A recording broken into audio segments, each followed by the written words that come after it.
Greetings, everyone, and welcome to another Comic Book Wednesday collection update. Got quite a big one for you this week, actually. Picked up a ton of stuff.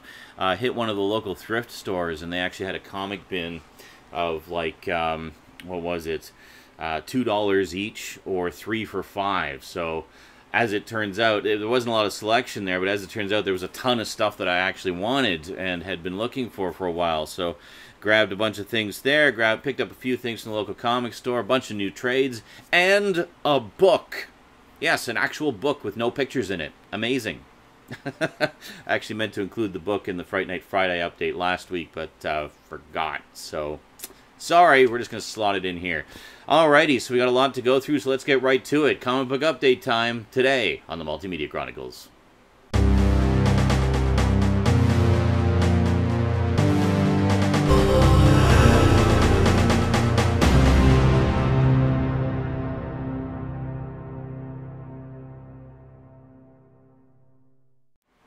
Welcome back. Okay, so first up, just the sort of regular stuff I picked up. I got issue number 2 of Rom versus the Transformers, Shining Armor. I'm not sure how many issues this is. I'm just kind of grabbing them as they come out. I've been looking for issues of Revolutionaries. For some reason, the local comic store doesn't seem to be carrying it anymore. I don't know why. I think it's done now anyway. I think it was like just a 5-parter. But they only got up to issue 3, and I never saw the last 2 issues, so that's kind of annoying. So yeah, so the whole Revolution storyline seems to be done now, and they're moving on to the next big Hasbro Universe arc with First Strike. Yes, so this is the first issue of First Strike. I think this is another 5-parter, and then this is the second issue of First Strike. Easy to mistake one for the other because of the similar cover design there. I believe issue 3 is out now, actually. I need to pick that up. But good stuff. And then the aforementioned bargain bin at the thrift store. I got so much stuff from here, so we'll just kind of go through them one at a time. So we got, which issue is this? Number 4. So we got Starslayer, the Director's Cut, which is so funny because I was just talking about the trade paperback of that. And read it as soon as I got it, by the way. It was freaking amazing. Just great stuff. So this is issue number 4 of the Director's Cut. I have issue number 1 of the Director's Cut. I mean, I know I've got the trade, but I've got almost a complete set of the original single issues, so it'd be nice to kind of fill those in and then have the trade as my reading copy for at least that 8-part story, the initial 8-part story. And then got issue number 3 of Prime Slime Tales, which is actually a Mirage Studios comic from the 80s. I bought the first 2 issues of this when they originally came out and really enjoyed them. So kind of funny that I have issues 1 and 2, and the only one in the bargain bin they had was issue 3. So there you go. I have no idea how many issues it ran, but it was good times. Sorry, not Mirage Studios, Now Comics. I think was the first couple issues Mirage Studios. Honestly, don't remember. It's been literally 30 years since I read this. So anyway, pretty cool. And then a random issue of V. This is issue number 13. Yeah, there you go. A viewer a while back sent me a few more issues of this. I don't remember if this was one of them. But anyway, I saw it, I grabbed it. So, there you go. Again, not sure how many issues that ran. It ran for at least a couple years, I think. But I do love me some V. Next up, was really excited to see this one. I'd love to get a complete set of this. We have Elvira's House of Mystery. So yeah, so the House of Mystery was brought back, anthology horror series in the 80s, with Elvira as the horror host, which is kind of cool. So this is issue number 3, and then also got issue number 4. Now, back when this was originally out in the, what was it, 1986, I knew about Elvira, kind of, but I hadn't really seen the show. I wasn't really a fan yet, so I never collected it. But I remember seeing it around and seeing ads for it in the other comics and stuff, so pretty cool to find a couple issues of that. Next up, I didn't even know they did a comic book of this. I've got a bunch of the original books, and I used to actually have a subscription. This is a pulp adventure series for manly men. We have issue number 1 of Mack, the Executioner. Yeah, no idea how many of these, how many they did. This is from Innovation Comics. Innovation Comics did a whole bunch of licensed stuff back in the 80s and 90s. The thing that was notable about their comics was how a lot of comics would have a painted cover, but then just regular comic art inside. Not so with Innovation. With Innovation, you would get painted artwork inside as well, in full glorious color on glossy pages. Really, really beautifully done stuff. I'm just going to move this over just a hair. There we go. They did stuff like Dark Shadows. They adapted some of the Anne Rice books. I can't remember. They did a Quantum Leap series. They did a whole bunch of different licensed titles. But as I recall, they didn't last too long, because I imagine it was quite expensive to print them in such high quality, especially being an independent comics publisher. So they were only around for a few years, but I remember being quite impressed by the stuff that they did. I think they did Nightmare on Elm Street series as well, which I have the first couple issues of. I talked about them last Halloween. Now, next up, this is the one they had the most of, and I was quite excited because I've always really enjoyed this series, but I never really collected very much of it. I have one collected edition of the original 6-part story arc that they did. This was from a Canadian independent comic book publisher called Aircel, and they made fair amount of news in the mid '80s. They were one of the more successful independent publishers at the time. They did quite a few, had quite a few different series, all different creators. This was one of their main ones. So this is kind of their flagship one. We have a series called Elflord. So this one is issue number 4 of the original 6-part series, and quite nice. So this started as a black and white series, and then when they became successful, it went to full color. And then I guess as they ran into financial trouble, they went back to black and white. But there you go. So here we have volume 2, issue number 2. There's some weird thing on the back there. I don't know. But Elflord was cool because it was very much a Dungeons and Dragons style of adventure series. So if you like yourself some D&D, you'll probably enjoy Elflord. It's good stuff. So this is issue number 4. This is volume 2, issue number 4. Volume 2 is when they went to full color. And then we have volume 2, issue 11. As you can see, it's just kind of random issues. I've got a bunch of them. I don't even remember which ones I have. I just kind of grabbed each one that they have. So if I end up with some duplicates, so be it. And then we have issue 12. They're no longer calling it volume 2. I think this is when they went back to black and white. And then we have issue 15. So Aircel kind of came and went. They made, had a ton of stuff coming out for a couple years there. And then I think there was some issues behind the scenes with some clashes between some of the creators and whatnot. And eventually they kind of just fizzled out. I remember Elflord and some of the other titles came back briefly under slightly different titles. Elflord came back as Elflore. There was another series they did called Warlock 5, was brought back as Warlocks, because the 5 kind of looks like an S. And, yeah. And then here we have issue number 21. Kind of looks like the Judge Dredd logo. I don't know. Elflord meets Judge Dredd? I don't know, man. That'd be kind of weird, I think. And then finally, jumping way ahead, we have issue number 27. So there you go. So there was a few series of Elflord.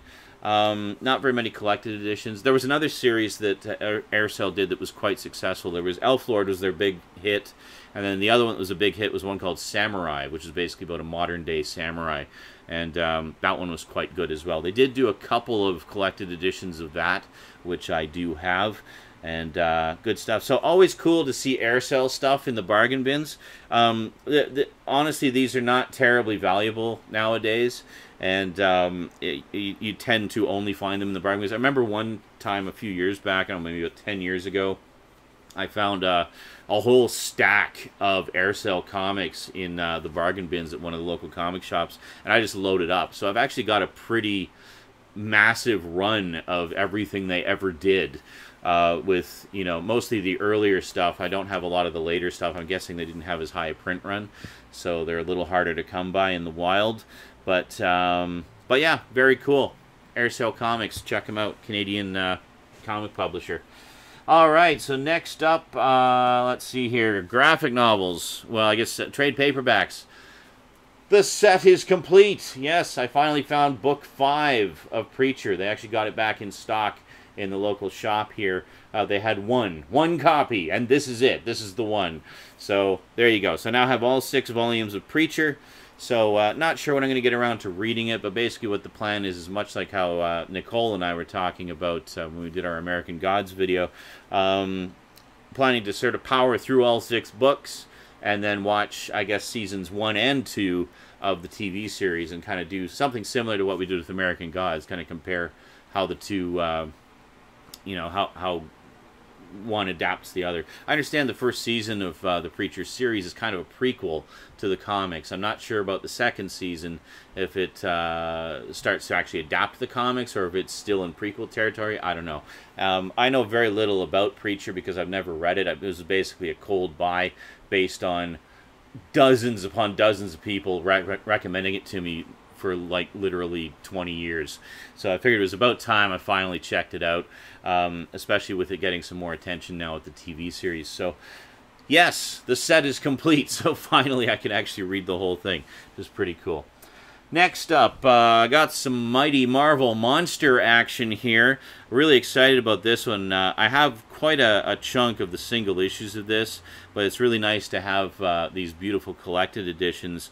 We have The Man-Thing by Steve Gerber. So this, what does this have? This has all of the earliest appearances of Man-Thing in original publication order, which is pretty cool. So we have Astonishing Tales. Yeah, it doesn't list them in chronological order on the back here, but I'll just read what's in here. We have Astonishing Tales numbers 12 and 13, Adventure into Fear numbers 11 to 19, Marvel 2-in-1 number 1, Man-Thing, the 1974 series numbers 1 through 8, plus material from Savage Tales number 1, Fear number 10, and Monsters Unleashed number 5. So this is quite a nice collection. So here we have from Savage Tales the very first appearance of Man-Thing. That's very cool. And contrary to popular belief, Steve Gerber was not actually the original creator. He actually jumped in and took over writing Man-Thing a couple issues into Adventure into Fear. So we do have the first appearance of Howard the Duck in here with Adventure into Fear number 19 and Man-Thing number 1. And then that's it. If you want to find out what happened to Howard after he'd disappeared as they were crossing the cosmic axis, you'll have to go and pick up the Howard the Duck collections, which are also available. By the way, there is a 4th volume of the Howard the Duck Complete Collection, which will actually completely cover his entire 70s through 90s run, which is pretty cool. So I only have volume 1 of that right now. I need to get the other 3. But again, much like some of the other titles I mentioned today, I actually do have the complete original run of Howard the Duck, including his first appearance in Adventure into Fear number 19. I'm missing Man-Thing number 1, but I have the giant-sized Man-Thing, snicker, snicker, appearances. I've got the Treasury edition. I've got about 2/3 of the Black and White magazine series. I've got the adaptation of the movie in 2 different forms, 3-issue miniseries and Marvel Super Special. I've got the later issues 32 and 33, which were published around the time of the movie. I've got the 6-issue Max miniseries. That was the last time Steve Gerber wrote Howard the Duck before he passed away. And yeah, lots of cool stuff. So, there is a 2nd volume of Man-Thing as well. So, this covers, between the two of these, this covers about, I'd say, 75% of the Bronze Age era of Man-Thing. Here we have giant-sized Man-Thing, numbers 1 through 5, strictly the Man-Thing stories from them. So, it's much like with Howard the Duck, where it has his appearances from those issues, but only the Howard the Duck stories. So, here you get the Man-Thing stories. Daredevil, numbers 113 and 114. The final issues of Man-Thing from 1974, numbers 9 through 18, and material from Monsters Unleashed, numbers 8 and 9. And there you go. So I keep hoping they'll do a 3rd volume, but I don't know. There doesn't seem to be one on the horizon, because I mean, this covers the complete original series and all the sort of in-between appearances from that era. There's still a second series that was done in the late 70s, which ran for 11 issues. Luckily, I have that series. That's one of the ones I have. That was actually my first experience with Man-Thing, aside from the giant-sized issues, which I picked up for Howard the Duck. But it was the first sort of regular Man-Thing series that I owned. It was not written by Steve Gerber. It was written by somebody else. And as I recall, the general fan reaction was it wasn't as good as the original. I thought it was still pretty decent, though. I mean, it's still some good old Bronze Age Marvel horror stuff. Yeah, and speaking of Bronze Age Marvel horror, one thing you may be aware of, in the 70s, Marvel got the rights to do comic books based on some of the classic monsters. So I figured, since I'm going to be talking about the classic monsters quite a bit over the course of Halloween month this year, I figured it'd be great to get some of those comics. So first up, we got the Monster of Frankenstein. Well, I guess this is the only one we got so far. I'll say why in just a moment here. So the Monster of Frankenstein, this is actually the complete run of the Monster of Frankenstein. It has every issue of the series, all 18 issues of the series, and it also has, let's see when we get to it here, yeah, it has all the black and white stories from Monsters Unleashed, in addition to, let's see if we can get to one here, come on, there we go, yeah, and of course, being nice glossy pages, you get the beautiful painted covers in full color, which is pretty cool. So, yeah, so this is basically, this is a massive tome. This is over 500 pages. What is it? About 530 pages. So this has Frankenstein, numbers 1 through 18. It started as Monster of Frankenstein and then was retitled Frankenstein's Monster after a few issues.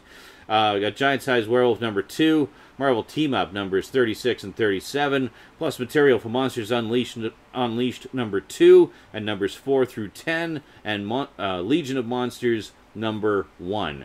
So this is all stuff from 1972 to 1975. So this is pure golden age, folks. Great stuff. Also, it's kind of funny. There is a bit of a connection between this and this, in that Mike Plug, one of the famous sort of monster artists from the 70s, did artwork for both Man-Thing and Monster of Frankenstein. So if you're a fan of his artwork, definitely check these out. You've also got art by John Buscema, Sal Buscema, and Val Mayrick, and yeah, it's just a great collection of, you know, legendary 70s artists and writers. So good stuff. Now I should mention, you may be wondering about, well, what about the others like Tomb of Dracula and Werewolf by Night? Well, a while back Marvel did publish some massive omnibus editions of both of those, basically containing their entire runs. But I tend to shy away from the omnibus editions because they'll break your legs if you try to read them. They're meant to be read much like that that unaired episode of Mr. Bean when he's in the library reading the giant old book on the table. They're meant to be read like that, Mr. Bean style. Or you kind of just lay them out on a table and read them like that. Problem is, my table is currently in my Halloween set and kind of stays that way, so I can't really read anything on it. I guess I could, but it would be awkward and uncomfortable. I'd much rather, you know, I like to lay in bed and read, or lay on the couch and read. I like to be laying on my back holding the book up. And with an omnibus, I'd be like, and I'd probably kill myself. So I tend to shy away from the omnibuses. Now, that said, this year, funny enough, totally by coincidence, okay, I planned to do the Universal Monsters literally as far back as last Halloween. Like, when I was finishing up last Halloween, I was already working out the schedule for this Halloween to kind of figure out what I wanted to do. And I decided to do the Universal Monsters. One of the reasons was I figured that Invisible Man and Creature from the Black Lagoon Legacy sets would have had Blu-ray releases by now. They have not, and I'm really annoyed by that, because, come on, Universal, what is taking you so long? Let's get those on Blu-ray already and finish the collection. But it's too late to go back now. I'm already committed to doing the Universal Monsters this year, so that's that. So anyway, just by total coincidence, they're actually releasing trade paperbacks of both Tomb of Dracula and Werewolf by Night this year. So Tomb of Dracula, Werewolf by Night come out early next month, I will be, well, I'll hit the local comic shop first to see if they've got them, and if they've got them, I'll just buy them there. Always support your local comics shops. And then, on top of that, they're also releasing a compendium of Marvel horror, which is basically appearances of those monsters and other monsters from some of the black and white horror magazines that Marvel did in the 70s. So pretty cool stuff. So basically we have 3 massive tomes like this of classic 70s Marvel horror coming out in trade paperback form. So there's Volume 1 of Werewolf by Night, Volume 1 of Tomb of Dracula, Volume 1 of Marvel Horror, and they've already scheduled a Volume 2 of Werewolf by Night for early next year, like February of next year, something like that. So yeah, I'm going to grab all of those because I've read very, very little of them. I think, yeah, I don't even have any issues of them. I don't have any single issues of them. So so these compilations are great because they present all the appearances, including the sort of lesser known ones from the black and white magazines and whatnot. But what is it? I have like an issue of Spider-Woman from the 70s that guest starred Werewolf by Night, and that is my only experience with Werewolf by Night, and that's it. So yeah, so Werewolf by Night is probably the most successful of the 3 Marvel monsters. This one honestly is the least successful. It didn't last very long and it hasn't really come back beyond all of the 70s appearances. Werewolf by Night, however, has been brought back several times over the years. Just seems to be a really popular character. Tomb of Dracula had a really good run. The original series ran for like 70 issues, and then there was a black and white magazine series as well for a little while. And but then again, it hasn't really been revisited very much. I mean, there was a brief revisiting. They had a miniseries, The Death of Dracula, which was about his son. Actually, I don't even think it was a miniseries. I think it was a one-shot. So for whatever reason, Dracula just has not been revisited very much, but the Werewolf by Night has, and Frankenstein never. I don't know why. Why doesn't Frankie get some love? You know, come on. Anyway, alrighty. Oh, and the book. I got a book. I got The Invisible Man. Yes, the original book by H.G. Wells, because of course I'm going to be watching the movies. Look how tiny the text is in this. At first I was saying, oh, it's a pretty short book. It won't take too long to read. But the text is so small. It's like, I don't know. We'll see. I may or may not have time to read this before we get to the movies, because the movie reviews start next week, and I'm trying to do the Universal movies in original release date order, which means Invisible Man will be in the middle of week 1. I'm still in the middle of finishing up Frankenstein, so must read faster. All right. Luckily, Frankenstein's a pretty light, easy read, so not having too much trouble getting through that. Dracula was dense as hell. Like, that took forever for me to get through. Dense and rambling, but I'm okay. I finished that one. So I'm glad I started with that one, because that was easily... It was a great book. The problem was, it is very rambling in parts. And it's like, oh, can you just get on with things, please? This does not... I mean, this could have been half the length it is and still had all the major plot points covered quite comfortably. But, hey, whatever. If that's the way Bram wanted to write it, that's the way he wrote it. But I'm just kind of lightly ribbing here. It was an awesome book. But, yeah, so anyway, we'll get to that. So, basically trying to power through, at the very least, I'm going to power through Frankenstein. I'm almost done anyway, so I don't have very much left to do. The Invisible Man, honestly, I mean, only one of the movies that I'm talking about this year is going to have anything to do with the book. And what little I have read so far, the movie actually seems to follow the book pretty closely, so at least the first part of it. So, I don't know. We'll see. I'll try to get to it. And if not, well, we'll do a comparison another time, and I'll just talk about the movie this time. So, yeah, that's it for this update. I got a ton more stuff to film today. Yeah, I've been watching movies like crazy over the past couple weeks, and now I got to film the reviews. Yay! I'm just going to film until dawn tomorrow. Alrighty, have yourselves a great day, night, afternoon, whatever, and I'll see you next time. So quick thank you to my Patreon sponsors. You guys and gals are awesome. You're actually helping to make Halloween happen in as epic a form as it is this year. So thank you very much, and I really appreciate that. Alrighty, so we'll see you next time, whatever the next video is. Until then, sayonara.